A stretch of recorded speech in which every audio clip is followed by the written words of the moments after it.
Hey, everyone. Happy Friday. I hope you're having a great day.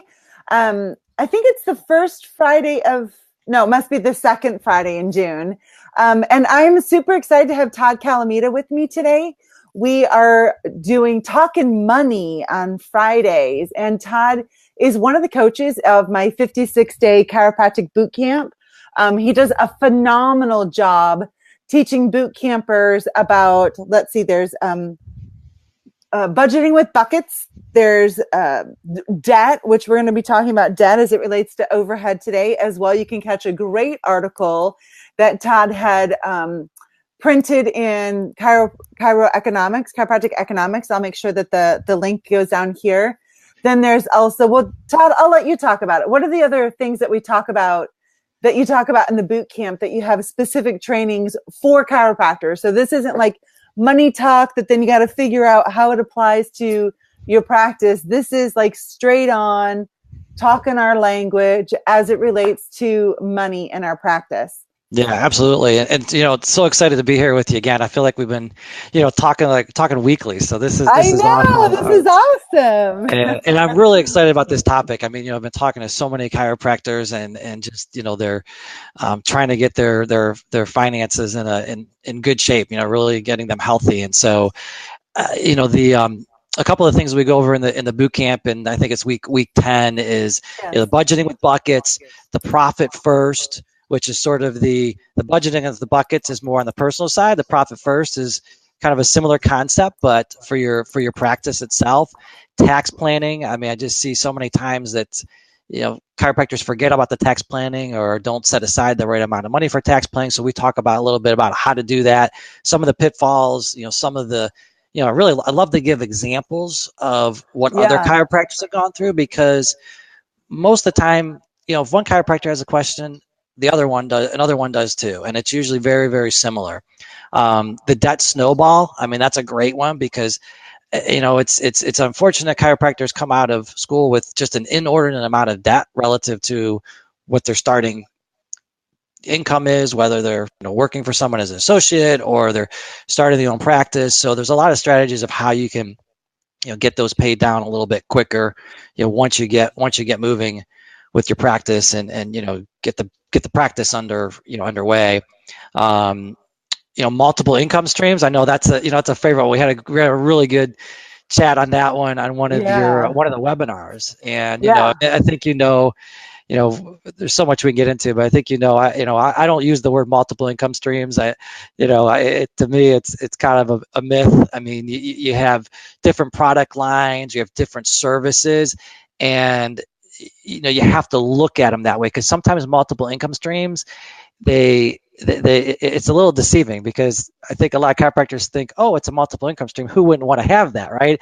It sounds like it just instantly happens, and we know it doesn't, and in many cases, Yeah. it's not profitable. So Yeah. as we're all about helping chiropractors become profitable and put more money in their pocket, right? I mean, that's what it's all about. I mean, yes, I mean, chiropractors are not in the they're here to help so many people, and that's first and foremost with most of them, but they're not going to be able to do that for long if they're not taking care of their own financial health. So that's what we're passionate about. I mean, so I can keep going on, but let's those are just a few of the items we talk about in the boot camp.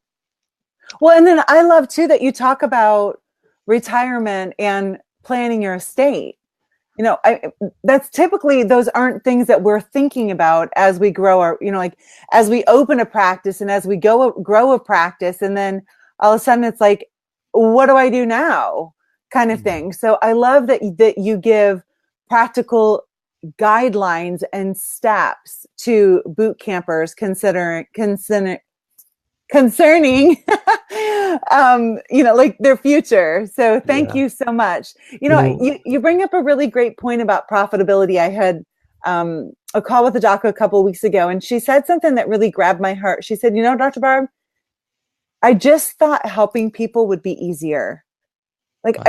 I just want to help people. Yeah. I didn't realize it was going to be so hard, and Wow. this was like one of those individuals who working her tail off and just financially, has nothing to really show for it. And so that's a reason, another one of the big reasons why I've asked Todd to join me today is so that we can help all of you with your overhead, to make sure, and whether you're making $1 million a year or right now you're bringing in $1,000 a month, please understand that profitability and your overhead is your responsibility. I think there's a misnomer that, oh, when I make tons of money, I won't care about my overhead.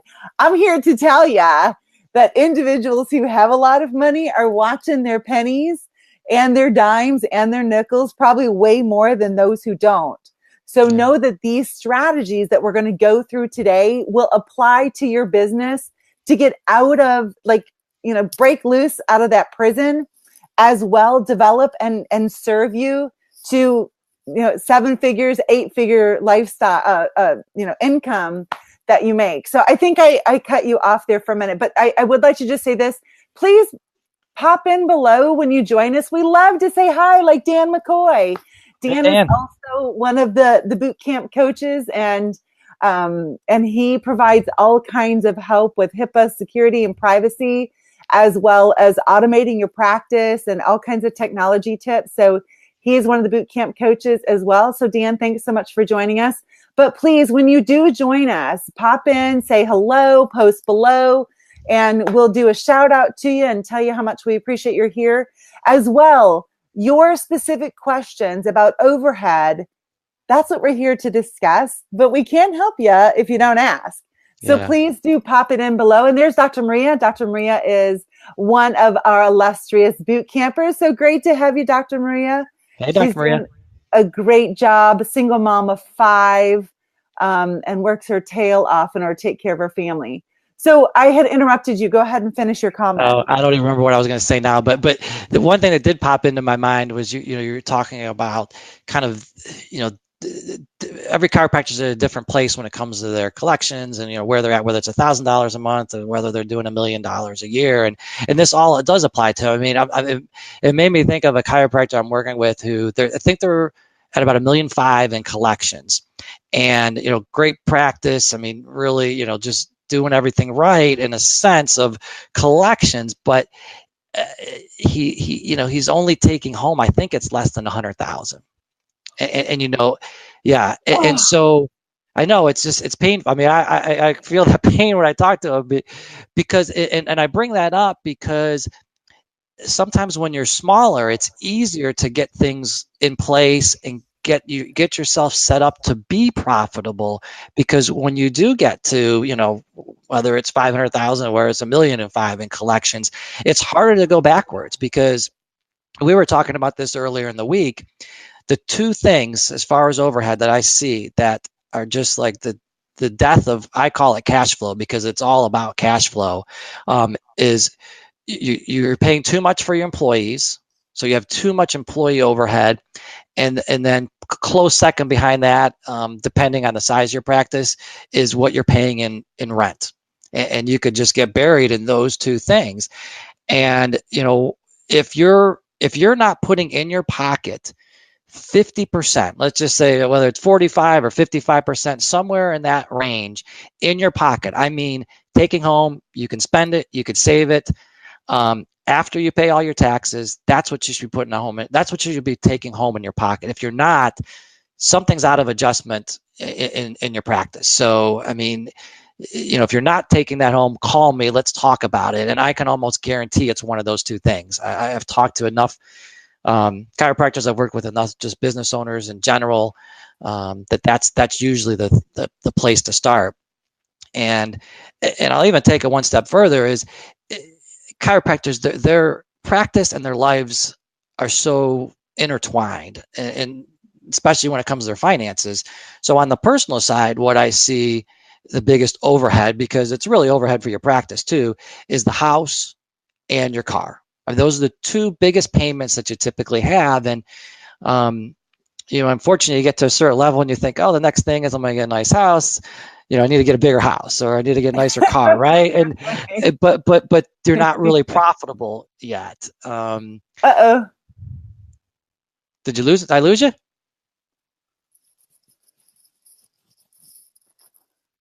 Uh-oh. Are you Uh-oh. there? I'm here. Can you hear me? I can. Hey, Okay. Dan, can you hear us? If you can you give us a thumbs up in the comment or something to let us know that everyone is still hearing us? That would be great. So, Dan, okay, cool. And I just want to say, hey, Pam, Dr. Pam, welcome, welcome, and Dr. Patrina and Dr. Katie. We love having you guys. So let's jump right back. So, a house is a huge payment. Um, so can we stop for just a second and go to back to the doc that was 1.5 million and keeping 100,000? Mm-hmm.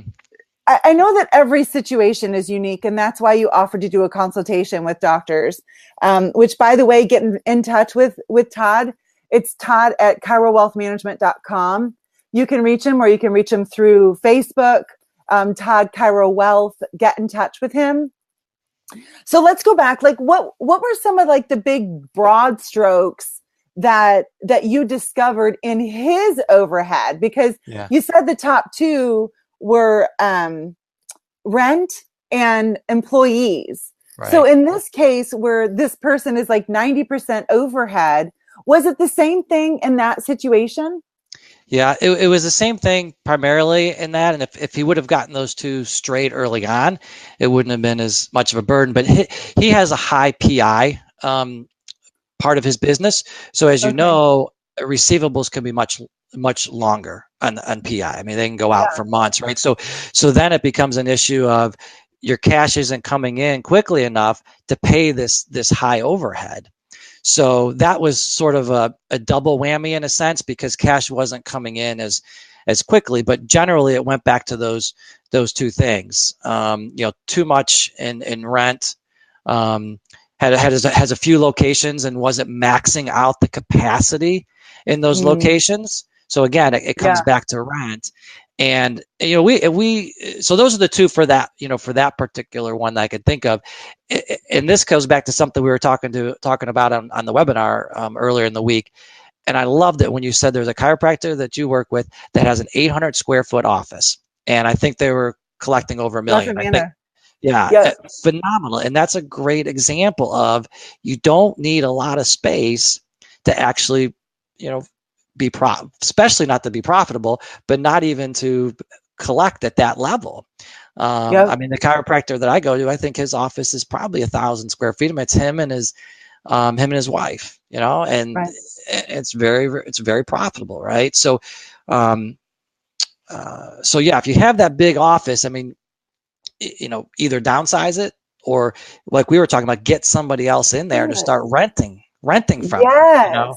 someone that's going to be a fit, someone's going to be a fit with you. And don't take a percentage of their business or their whatever they collect, because if things go bad for them, you don't want to be relying on them. if, Yep. if, if you need, this is a chiropractor I was talking to a few weeks ago, and I think her rent's $2,000 a month, and she has 2,500 square feet. It's more than she needs. Get someone in there to pay you $1,000 a month in rent, and I'll bring your rent down to something reasonable. And I'm saying this from someone that's already in this situation. What I would recommend is don't get in that situation where you're in too big of an office space. Go with what Dr. Barber's saying that her client did. Is she's in a 800 square foot office, and she's probably cranking things out. Oh, absolutely. And if you're in a place where you have a big overhead, please make that a priority of yours to get other people in there to help. And in my opinion, you don't have to have somebody in a healthcare profession. If you look at healthcare dollar, a lot of people are like, all right, so this is kind of like my budget for entertainment, and this is my budget for food, and this is my budget for healthcare, and this is my budget for my traveling and vacation. And so when you have somebody in there for that is also a healthcare professional, recognize that you're saying to the consumer, pick and choose. In some respects you are, versus if you have just another professional, especially someone that has a lot of traffic, because remember, every time they come in to see that other person, they're seeing your stuff. Like I had a huge office. I had 3,400 square feet. However, I really maximize that space, like at 1,000 square feet of open space. And I taught 9 fitness classes a week when I first opened my practice. And so there was always activity. And then that whole room was just littered with testimonials. And when individuals came in for the class, if they weren't a practice member, they were just getting indoctrinated. So I think like when I first started, I had like somewhere between 40 and 50 people that did, like participated in one of the 9 classes. And there weren't that many that were practice members, but by the end, before I turned it over to somebody else, I think almost 100% of them had become practice members. Wow. So for me, it worked really well because I solved my challenges publicly. I was working out. I had gained a bunch of weight in my pregnancy and I had a new practice and I really had to manage, my limited hours. So I taught fitness classes while I was growing my practice, while I was building retention. And I'm only saying that to all of you to really expand your ideas and your mind of what's possible. Like the best thing to do as an entrepreneur is break the mold and think outside the box. And the biggest thing that you want is traffic coming in. And yeah, Todd and I are on the same page there. Do not do a percentage. Instead, and really see yourself to try and benefit them. I listened to a webinar by Dr. Matthew Loop, who, coaches week 9 in the boot camp.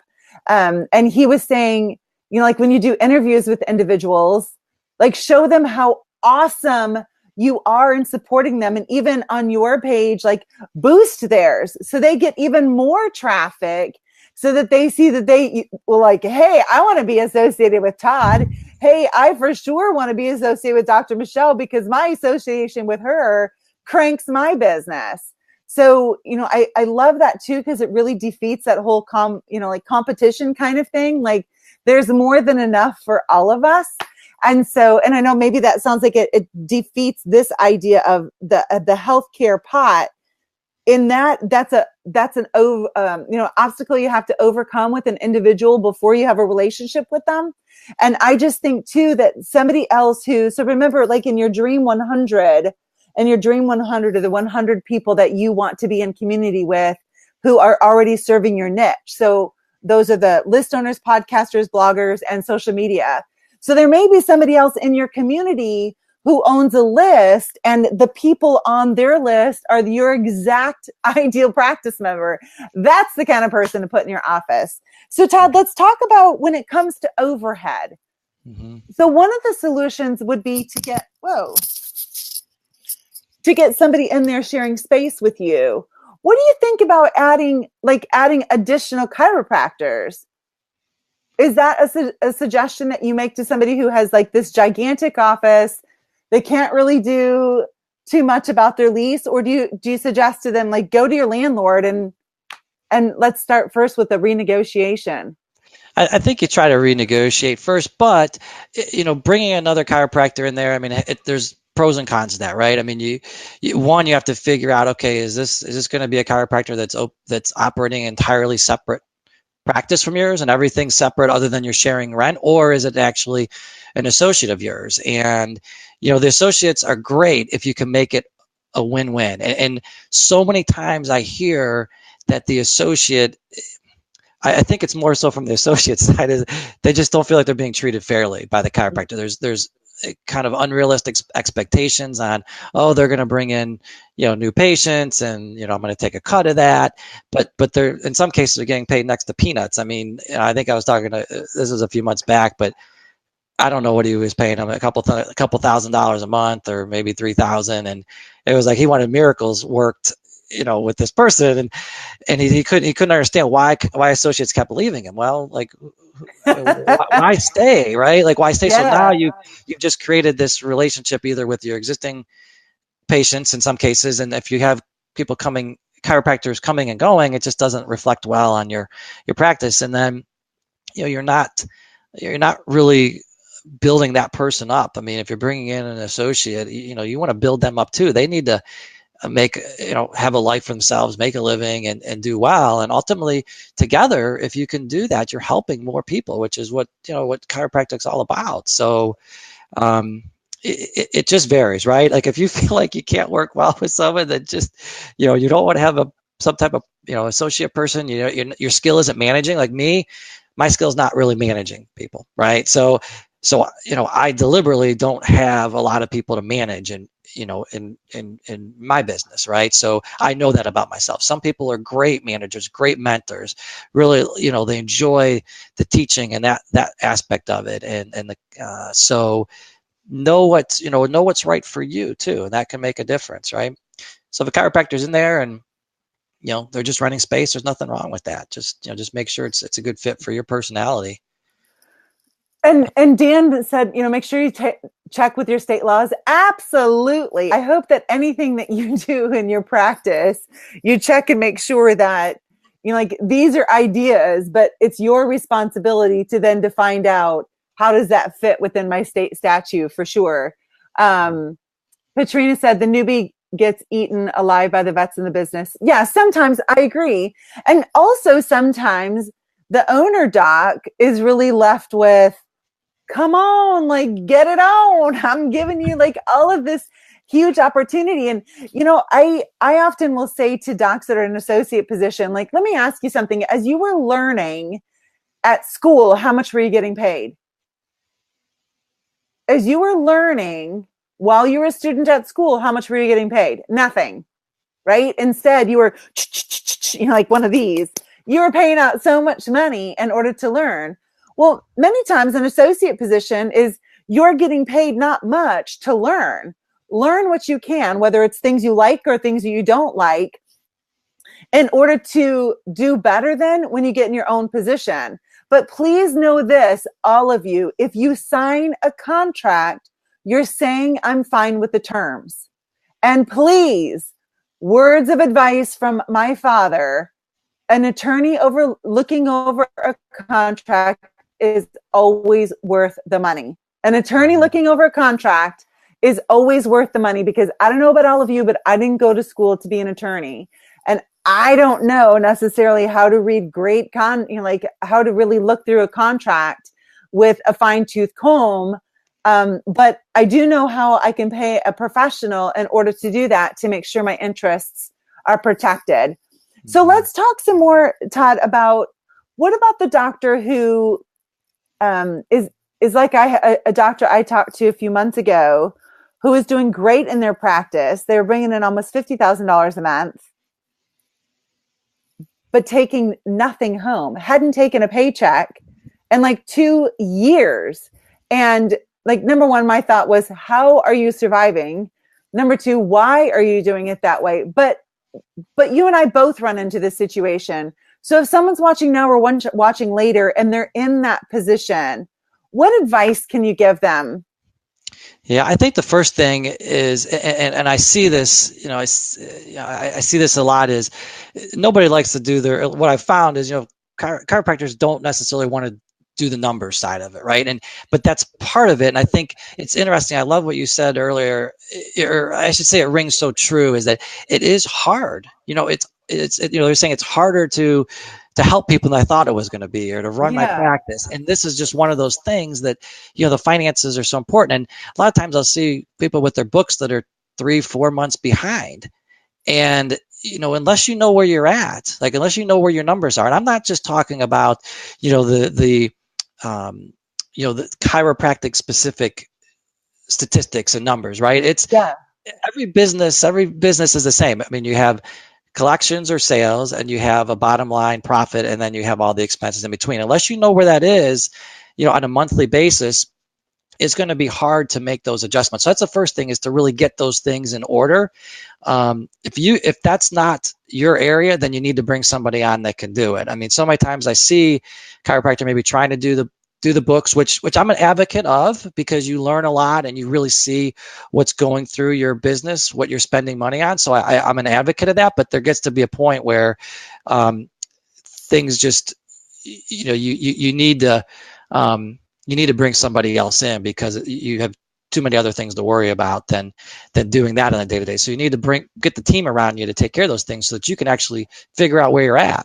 And then once you have those in place, again, it's probably going to go down to one of those things: the employees, the rent, or, sometimes I'll see it on the startup is the build out. They'll spend way too much in, build out. I mean, I've seen chiropractors spend well over $100,000 to build out a gorgeous office, but it's going to take a lot longer to get money in your pocket. So first thing is get the numbers in order. I mean, I'm a big advocate of QuickBooks Online. It's really easy to use. I mean, it practically fills in all the numbers for you. You can get a quick snapshot, any day of the week of where you're at from a profitability standpoint.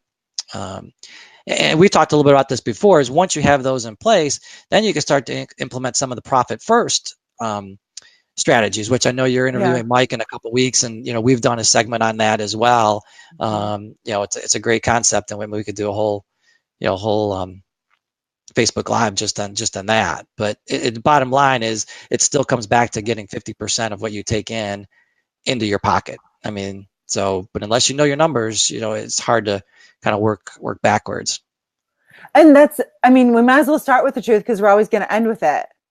Right. So just because we ignore our numbers doesn't mean the numbers aren't there. Like, you can pretend, you can do this. I'm not going to look. Bam. Like, the reality of whatever's on the other side of your hands is still there. So you might as well start with the truth. And making those cuts, no one said is going to be easier, but you always have two streets named hard, right? So one street is, I'm going to keep doing what I'm doing, which is the easy part. But out here, the end result, it's so hard. Or you can make the changes that are necessary. That may mean letting go of staff. That may mean, talking to your landlord and having them help you sublease part of it. It may mean that you've got to move spaces or whatever. But cut once, cut deep, become profitable, become a business owner instead being owned by your business. So, I remember early on in practice, I was working so hard, just working. And the thing that really changed my attitude about profitability was, I remember my coach had me, crunch my numbers, like truly crunch my numbers. And I was making less than somebody at McDonald's per hour, right? Per hour spent in my office, because I had to include all of the hours I spent. And nowadays I would encourage all of you to consider all of that time that the gerbil is spinning, because it's not just hours that you're in your practice, but if your practice isn't profitable and it's not producing, then when you're at home, you're always worried. Right. Right. So I talked about that yesterday on a Facebook Live, that the average American mother is on her phone 6 hours a day. Wow. 6 hours a day. So if you're worried about your practice, and so when you're home, you're always checking your phone to see, is there a new practice member calling? Is there someone like that? Because you can't afford to miss a single thing, then please count those as office hours, because that is time that your practice is taking. Mm-hmm. Yeah. So if you took all of those hours and divided by how much income that you have, what do you get? And when I realized I could have way less stress and probably be making more money working at McDonald's, I was like, enough, I'm done. Mm-hmm. Like, things have to turn around. But I wouldn't have really had that thing if I wasn't willing to really crunch my numbers. And that's something that, that's why, in the boot camp, obviously week 3 is get to know your numbers. Here are 19 formulas to calculate for your practice. So you have all of those vital statistics, just like we went over yesterday, and today's Friday, on Wednesday in the live group coaching call. So Dan says there is a mentality that every chiro should be a business owner, and that can hurt the patients, because if you're stressing about the biz, then you can't be there for your patients. Know your limitations. Just be great chiro wherever you are. Yeah, I absolutely agree with you. And one isn't better than the other. Because you own it doesn't mean you're better than the associate, or because you're an associate doesn't mean you're better than the lead doc. It just means we're all in it together. And here's the deal. All of you who are watching this now or watch it later, if you're an owner and you're not getting what you want out of your team, start with gratitude. There has to be something good that they're doing. And as you build others up, that's the quality of a leader. Dr. Edwin Cordero and I talked about that yesterday. A leader is one who builds up his or her team, right? And if you're constantly ripping on your CA or your associates, please recognize it's a reflection of you. You're the one who hired them. So take the responsibility to build them up and train them. And then if at that point it's still not a go, even though you've given them 100% of you, then perhaps it's time to part ways. But please recognize that bashing your team is only a reflection of who you are. Mm-hmm. So let's all practice gratitude and help one another out. Yeah. So go ahead. That reminds me of a book I recently read, Beyond Reason, and then the one of the top things they talk about is appreciation, which you could put that in the same realm as gratitude. And that's the biggest thing of being a leader, appreciating the people around you, appreciating your patience. So it's just, I want to reiterate that, and the Beyond Reason is a great book to to help kind of put that into practice in different ways. So gratitude and appreciation, it's huge for your practice, for your patience, to be demonstrating that and living that. Yeah, living it out, right? Like make it that no one shows as much appreciation and gratitude to your practice members as you do. And that goes, like, let that follow you home. Mm-hmm. A happy home is certainly going to be reflected in your practice, and vice versa. So Todd, before we wrap things up here, what from the fact that you're in the financial industry, somebody who has a really high overhead, and it has been sucking the life out of them. So let's say that they can't move. They're stuck in their lease. And so all of you, just so you know, because this question will probably come up, in a few weeks, we're talking about, can you afford your team? Because Todd and I both find that when someone goes to hire, what they're really doing is they're only basing their numbers on their OpEx based on that person's hourly wage. So like, oh, I can pay them 15 hours a week and they're only going to work 20 hours a week. Well, let me just tell you a couple of things, friend. There are more expenses attached to it than what you're paying them hourly. And those can really catch up with you real quickly. Michelle has said, how do we get in touch with Todd? So he teaches week 10 of the boot camp, Michelle. You can find him in the boot camp, or you can go to Todd at KairoWealth.com. So Todd, back to you. So let's say that their overhead is they're in the 800 square foot, right? And let's say that they have, a pretty good handle on their employee stuff. What would be like the third level to look at that they could make a difference in doing? One thing comes to my mind, but I'm curious to hear what you have to say. Yeah, I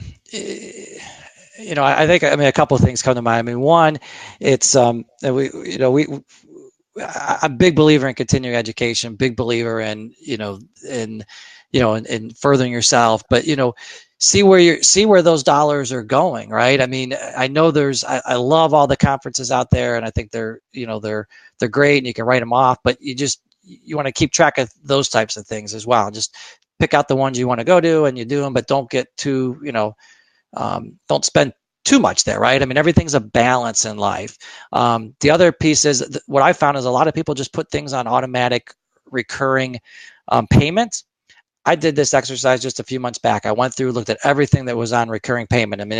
It could have been $50. It could have been a couple $100. And I reevaluated it, and I came up with easily $1,000 a month that I just said, look, if I haven't used this in 3 or 4 months, I'm going to get rid of it. So that's a real, that one, now everything is set up on automatic payment, right? So it's real easy to just pay it and, forget about it. So that's a really big one. So those are the two that kind of come to mind, outside of the rent and the employees. And I just want to throw in too, like, you can't save your way to wealth. Like, if you have a really low overhead, but you have no money coming in or minimal money coming in, you still aren't going to get to a point where you become wealthy, right? Like, even if your overhead is only 15%, but you're only making $1,000, that's not really going to probably escalate you far enough ahead. So please recognize that while you're also looking to reduce your overhead, you better look at radically producing your production. And please know this, I see it in some of the Facebook groups around our profession that basically gives people the license to be really small because, oh, well, you're a new doctor or you're new in practice and it's okay if you're not making any money. No, it's not. There's nothing that says when you open that you have to be broke forever. So get after it and get prepared. If you're going to be opening a practice in the next year, learn now what needs to happen. So when you open, you're like Dr. Jesse or Dr. Sarah, Drs. Jerome and Dr. Tiffany, who just are kicking tail in brand new practices because of all of the work they did before the grand opening and the unlocking of the front doors. So Todd, what do you think about that? Like the whole idea of, I'll just have a really low overhead. So, I don't have to really make too much because my overhead's so low. Yeah, I mean, I love the low overhead, but it's easy to get in that trap of, oh, okay, well, I don't have much overhead, so I'm not going to grow my practice, and ultimately, you're not helping as many people as I think most chiropractors want to help. So there's kind of those two sides of it. You might be playing small that way and giving yourself an excuse to not grow the practice and not really help the people you want. But then on the other hand, I've seen, hey, if I spend more per month, then somehow I'm magically going to be helping more people. It just doesn't. That doesn't work either. So there's both sides. There's a balance. I mean, one of the things that we really look at is, living a balanced life. One, restoring order, where, if you're out of adjustment in some area of your practice, putting a more balanced pace in, and a lot of times it comes at the sacrifice, unfortunately, of your family. So that's really a big believer in it, and if you don't have order in your practice or order in your finances at home, there's more stress there, and ultimately it comes back and reflects on your life. I mean, because all this money comes back to living a good life. I mean, that's what we're all about. Is we want to live a good life, take care of your family, spend time with the kids, spend time with your spouse, take vacations. So when you said early on that that we talk about retirement planning and saving for retirement. Well, we do, but it's kind of boring, right? Like nobody really wants to talk about saving for retirement, but you want to talk about having a great life, right? Yes. I mean, that's really what it's about. I mean, saving for retirement is in itself nothing. I mean, but unless you're really out to create a great life for yourself and you and your family, you don't have much of a motivation. And right. So that's what we love to do is bring people back, bring our clients back to that, that real truth of what do you want for you and your family, and how can we get there? How can we restore order so that you're meeting all your lifestyle objectives, whether it's something tangible you want, whether it's what do I want my life to look like? What do I want? What do I really want to create for my family? So those are big things. I mean, without that in the conversation, money in itself just doesn't mean much. So, and I just gave this exercise to somebody the other day in the boot camp. The whole mantra of, well, money doesn't make you happy. Okay, so I'm just going to cut you off right now. If you say that, I'm pretty confident that you've never made a whole lot of money. And your dream list is way larger than your income. So look at your dreams and tell me which of those requires money. Even if it's a dream I'm going to go out in the woods for a week. Well, you better have money if you're taking it off from your practice then, right? Because when you head out in the woods, really cheap in a tent, someone's still got to be paying for your lease. Somebody's still got to be paying your taxes. Somebody still has to be paying your insurance. Somebody still has to be paying your student loan, blah, blah, blah, blah, blah, blah, blah, blah, blah. So please get rid of the lie that money doesn't make you happy. And if you want to discuss this further, please talk to me. And I'd love to help you break through that, because I tell you what, I have seen it time and time again when someone finally goes, you know what? It does bring me happiness, even if the only thing it does is makes it so that I can bless other people, so that I can help my parents, that I can take care of my kids, that I can whatever. So get rid of that, because it's a block. Because if you say money doesn't make you happy, then as soon as you move in a direction to make more money, then you're basically saying, okay, I have to choose happiness or money. No, it's always both. So I promise you, money does bring more of this to your face and many others. If you don't believe me, try making a whole bunch versus being broke and tell me which one brings more happiness to you. Yeah. Yeah, that's so right. I mean, that absolutely. Like I was saying before, if you need to have the healthiness in your practice and in your life so that you can, I think, shine for your patients that you're helping. Absolutely. Hey, thanks so much, Todd. I really appreciate you being with us today. I will pop Todd's article about debt, good debt and bad debt, which has a lot to do with overhead, into the comment section. Again, if you want to get in touch with him, it's todd@chirowealth.com. Yeah, Todd at Chiro Wealth Management. So I'm sorry, chirowealthmanagement.com. If you're in the boot camp, just go to members and you can click on Todd Chiro Wealth. You can also find Todd on Facebook, Todd Chiro Wealth. You'll see his handsome face and then it'll say Todd Chiro Wealth. You can send him a Facebook message and he will also get in touch with you. But I encourage you, reach out to him, talk to him about your numbers. I mean, I posted on my Facebook page today, one day or day one. So you can keep putting it off and saying, well, one day I'll get around to it. One day I'll look at my numbers. One day. Or you can say today's the day. Today marks day one that I'm going to move into a position to be profitable. So thank you all. God bless you. Have a wonderful weekend and I'll catch you next week. Thank you, Dr. Barb. Pleasure as always. Yeah. Bye-bye. Bye.